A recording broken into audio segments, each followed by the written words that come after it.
Arrêtons-nous un instant sur la question européenne qui est centrale, hein. On a un scrutin quand même le 26 mai. Qu'est-ce que nous proposons, nous? Trois choses radicalement différentes de ce que proposent et Mme Le Pen et M. Macron. Un, nous proposons un grand soir des compétences. Ça veut dire qu'aujourd'hui, les Français et les peuples européens ne supportent plus de voir une Europe qui, à force de prétendre s'occuper de tout, finit par s'occuper de rien.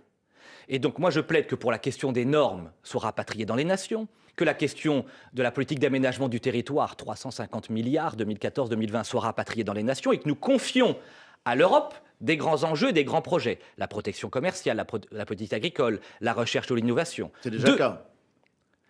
C'est déjà le cas de manière, vous le savez, très équilibrée entre un partage des rôles. Enfin, la politique commerciale et la politique agricole relèvent de l'Union européenne.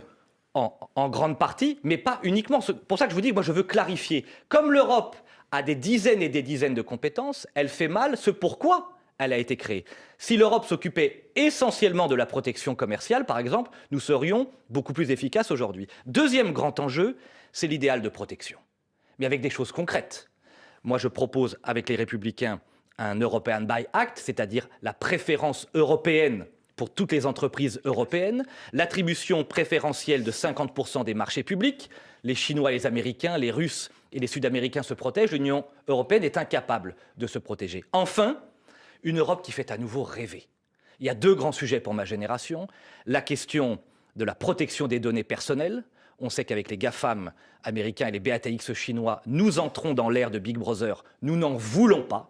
La civilisation européenne s'est fondée sur la liberté individuelle, et donc nous devons investir des milliards d'euros pour racheter nos chercheurs européens qui sont partis au bout du monde et inventer, nous, les géants du web de demain. Et le grand projet que je porterai au sein des Républicains, c'est le plan Marshall avec l'Afrique. En lien avec Jean-Louis Borloo, en lien avec Nicolas Sarkozy qui ont initié cette idée, nous devons investir des milliards d'euros en Afrique pour s'attaquer à la cause des migrations, la misère et la détresse des pays du Sud, avec des contreparties strict d'ailleurs, le retour des clandestins dans les pays d'origine, la création d'administrations d'état civil et des investissements très concrets pour contourner la corruption des gouvernements, réseau d'irrigation, réseau d'électrification, construction de réseaux d'écoles.